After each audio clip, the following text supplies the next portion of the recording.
buenas y bienvenidos al último vídeo sobre la industrialización. Creo que han sido 8 vídeos para llegar hasta aquí, aunque a mí me interesa solo uno, que es del que vamos a partir: la crisis económica que se inicia en la década de 1870. Esa depresión que llevó a una reducción del consumo y por tanto de la producción, y también a las medidas proteccionistas que explicábamos en aquel vídeo, va a dar lugar a partir de 1896 a un nuevo crecimiento económico, crecimiento del comercio, subida de los salarios y de los precios, que es lo que vamos a explicar unido a las innovaciones técnicas y en la organización de la empresa.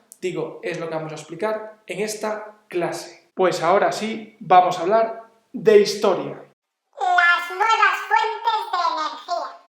El petróleo y la electricidad sustituyeron al carbón como principales fuentes de energía, y asociados a ellas surgieron una serie de sectores económicos emergentes, de entre los que cabe destacar la automoción. Desde el primer tercio del 19 se venían utilizando derivados del petróleo para la iluminación urbana, doméstica o incluso para engrasar maquinaria. Sin embargo, a finales de ese siglo, el ingeniero francés Diesel inventó el motor de combustión interna que utilizaba petróleo. De esta manera revolucionó los sistemas de locomoción y dio un impulso definitivo a la industria petrolífera. Por esas mismas fechas, la electricidad pasó a convertirse en una fuente de energía imprescindible, gracias, entre otras cosas, a inventos como la dinamo. En sus inicios se aplicó únicamente al alumbrado, pero según fueron apareciendo innovaciones técnicas como el teléfono o el telégrafo,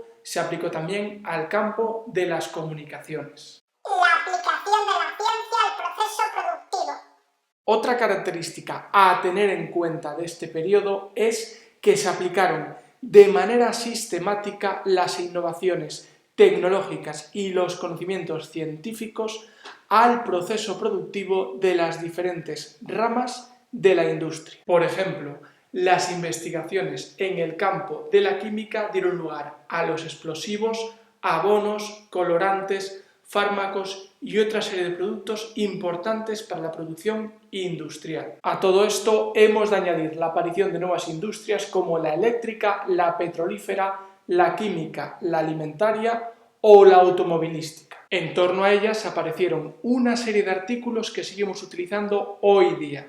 Hablamos, por ejemplo, de las latas de conservas, del caucho sintético, de la lámpara incandescente, de los rayos X o de la aspirina, que si alguien no la conoce es aquello que te tomas cuando acabas de terminar una clase de historia. Y favoreciéndose de ese gran crecimiento de las nuevas industrias estaría la siderurgia, cuyos productos se demandaban, por ejemplo, para la construcción naval, para las obras públicas o para los bienes de equipo. Para hacer frente a esa creciente demanda, se perfeccionó el sistema de producción del acero, al tiempo que aparecían nuevos materiales como el aluminio. Los transportes y las comunicaciones. Los medios de transporte y las comunicaciones también experimentaron notables cambios en este periodo. En primer lugar, hemos de destacar el aumento de la velocidad y el tonelaje del transporte marítimo, con el consiguiente beneficio tanto para el transporte de mercancías como de personas. A esto hemos de añadir la construcción de canales de navegación, de entre los que cabe destacar el de Suez, terminado en 1869, y el de Panamá, de 1914. En segundo lugar, hemos de hablar del ferrocarril, un invento de principios de siglo que, sin embargo, fue en este último tercio del XIX cuando experimentó una gran expansión, convirtiéndose en el principal medio para transportar mercancías. Hasta ahora hemos hablado de medios de transporte que ya existían pero que experimentaron mejoras o expansiones. Vamos a hablar ahora de dos medios nuevos: el automóvil y la aviación. El primero de ellos, patentado por el ingeniero alemán Benz en 1886, como ya hemos dicho, dio lugar a una de las principales industrias de la época, la industria de la automoción. Es cierto que el avión no tuvo una aplicación masiva hasta después de la Primera Guerra Mundial. Sin embargo, es necesario destacar que en esta época en estos años que estamos estudiando, en concreto en 1903, este invento de los hermanos Wright hizo su primer vuelo. Por último, en el campo de las comunicaciones, cabe destacar en primer lugar la invención del telégrafo y posteriormente la del teléfono. El capitalismo financiero. El modelo económico que se desarrolló a finales del siglo XIX recibe el nombre de capitalismo financiero o gran capitalismo. Esto es así porque buena parte de las innovaciones tecnológicas a las que hemos hecho referencia precisaban de una gran inversión de capital y muchas veces los propios dueños de las empresas no contaban con esos fondos.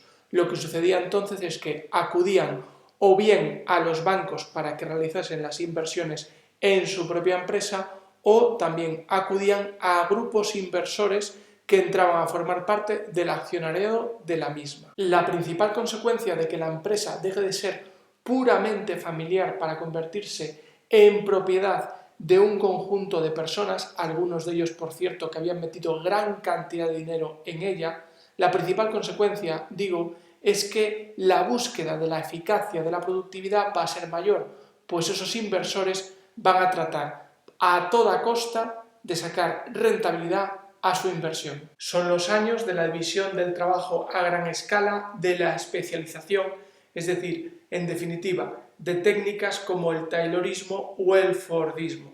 Lo que se busca es también ampliar los mercados donde se puede mover la empresa, llegar a acuerdos internacionales. Estamos, en definitiva, ante un engrandecimiento de la propia base de la empresa, una mejora de su eficacia y eficiencia y, en tercer lugar, de su internalización. Estamos ante el nacimiento de las multinacionales. En resumen, hay una necesidad grande de capital para realizar inversiones. Esas inversiones de capital llegan desde fuera de la empresa. Esas personas que invierten en la empresa lo que buscan es sacar beneficios. Por lo tanto, se establece un criterio científico para organizar la propia empresa.